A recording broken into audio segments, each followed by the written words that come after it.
Time to bring in our panel of political strategists, Bruce Hawker and Grahame Morris. A very good afternoon to the two of you. Good to see you. It's the second anniversary of the Abbott government. 2 years ago today, Tony Abbott was elected Prime Minister. Grahame, have you had a cake and 2 candles on top today? How have you been marking this anniversary? Well, it's a bit of a mixed bag. You know, if you had 2.5 hours, I could give you all the achievements here. Well, I want to talk about that. What do you think, you know, I know you'd be preferring to focus on the achievements, but, you know, when we look at successes and failures over 2 years... All right, well, both of them. You know, for the mums and dads, I don't think you can go past, you know, 330,000 new jobs and a record number of small businesses set up. That's just magic stuff. Then you go to sort of international stuff. All right, we've now got a sensible border structure.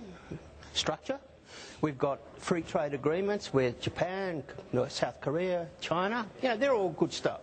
A lot of those silly labour taxes have gone. You know, they are the sort of achievements. On the flip side, you know, a couple of things like a gong for Prince Philip. And I think the first budget, and not because the first budget was wrong, but because before they came into the Parliament, nobody on the government side went and had a talk to the independents. You know, they just let them turn up, and they should have been explaining to them before they came into Parliament why it was important to have a tough budget. In the end, you know, that first budget, because it sank, well, a fair bit of it sank, that sort of created an impression and an economic difficulty the government still living. And there were broken promises in that first budget, and they weren't explained well. That is right. But had it passed, then you'd have had the benefits. And we could even have more refugees coming in because we'd have more money. Well, Bruce, what are your thoughts on the failures and successes in the last 2 years? I think it's been pretty disastrous by any standard, David. I mean, they're lagging well behind Labor in the polls, as we all know, and that's largely because of Tony Abbott's mismanagement of a number of things. One is the broken promises. I think that really did set the tone in many ways for the way in which the public responded to the government. They overpromised at a time when they didn't have to. And then they were set about breaking the promises. I think the first budget really then set in concrete a lot of people's attitudes towards the government as being uncaring and unconcerned about the you know, the plight of average Australians, and whether they could have sold that budget better or not, I'm not sure, but that certainly and on went the a long positive way. Side? On the positive side, it's very hard to find it. Maybe reversing the decision to give Prince Charles a gong might have been considered to be a good one. But look, I think the most successful move that they've had, not that I necessarily think it was all great, is their moves around so-called border protection. You know, finally, you know, stopping the treacherous trip on water, which Rudd, of course, did a lot to try to stop initially, but really they will put that down as being a significant achievement in, you know, the whole sort of Fortress Australia mentality that they try to project all the time. So if I had to say one thing, I think that would be it.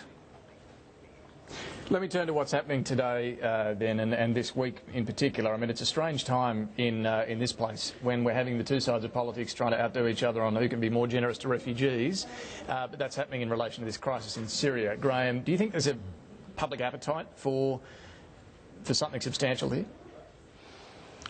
Well, look, I think at the moment the government's right. They're saying, look, we will take more refugees from Syria. Now, it may well be when the minister comes back from overseas, we might take a few more. I don't know. They'll talk about that over the next week or so. But it shows you, I think, the importance of an orderly immigration system.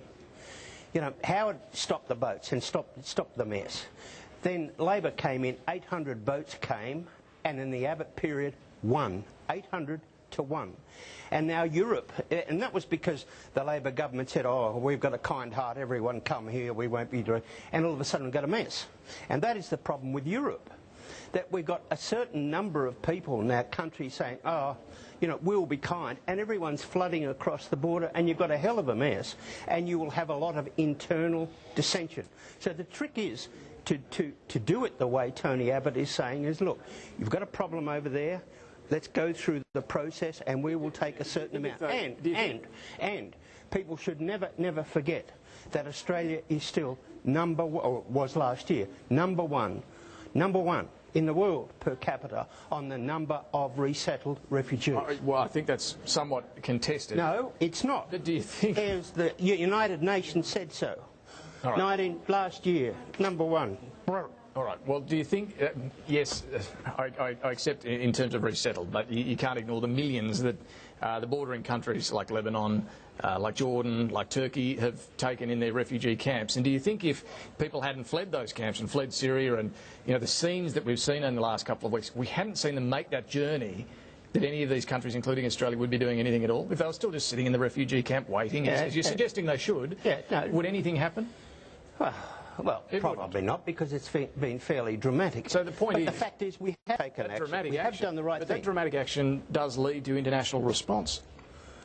Yeah, it does, but it also leads to a mess unless it's coordinated. At the moment, we've got a mess. Bruce, look, we've been talking about Labor's position today, 10,000 extra refugees. What do you think the Australian public mood is on this at the moment? Oh, I think that they're very concerned about what's happening. They're seeing this terrible, exodus of people out of Syria and other parts of the Middle East because of the wars that are going on there. And I think Australian people in their hearts are largely going out to these refugees from places like Syria, just like the Germans and the Austrians.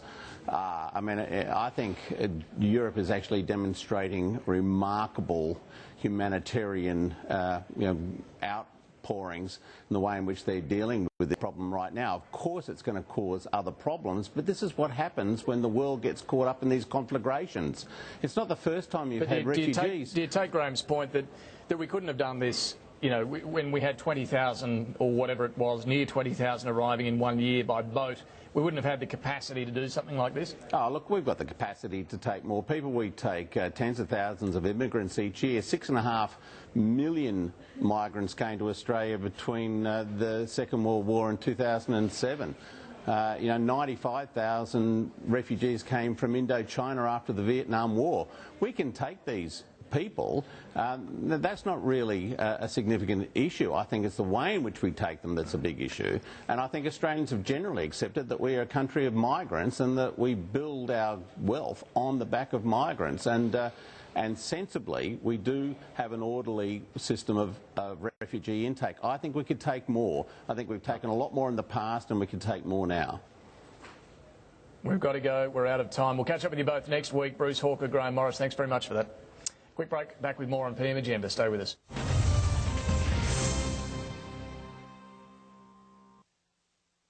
Girls start off so far ahead, but the system's not designed for women to succeed. To help change things, our phone-based women's advice service has extended hours to suit mothers and working women. You don't need to be a big business to get the best possible travel rates for your business. You just need to bring an expert on board. A business travel expert dedicated to saving you time and money. At Corporate Traveller, we offer 24/7 service, real savings, flexible payment options and clear reporting. And there's not even a contract to sign. Some business decisions just make good sense, don't they? Corporate Traveller. It makes sense to bring an expert on board.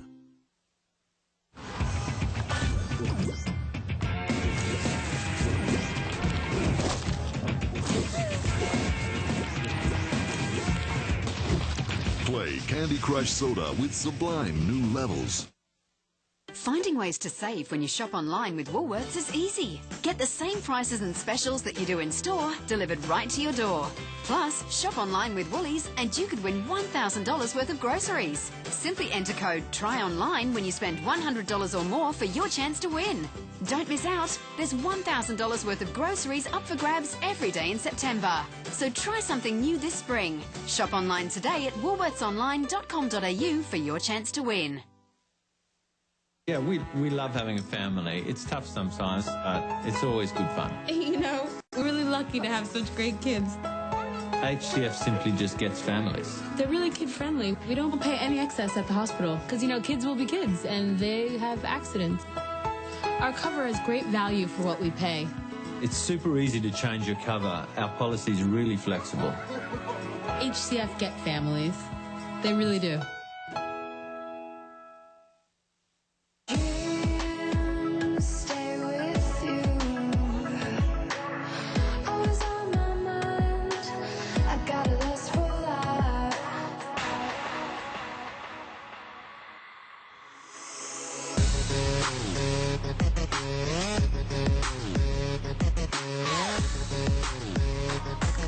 Illicit, the new fragrance by Jimmy Choo.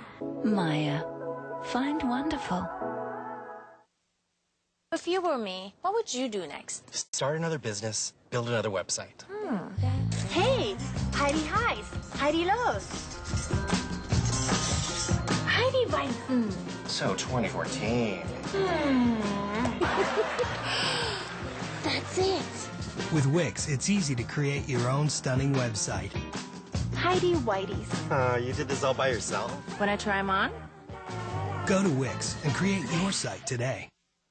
Hi, Siobhan. Hi, Bob. The bank manager's here. So, Bob, what can I do for the bank? I've got a few ideas. I hope this isn't about shifting our staff super. Well, It's not about you or me. No? No. They're after a fund that's about them. Banks aren't super. So keep your super in good hands.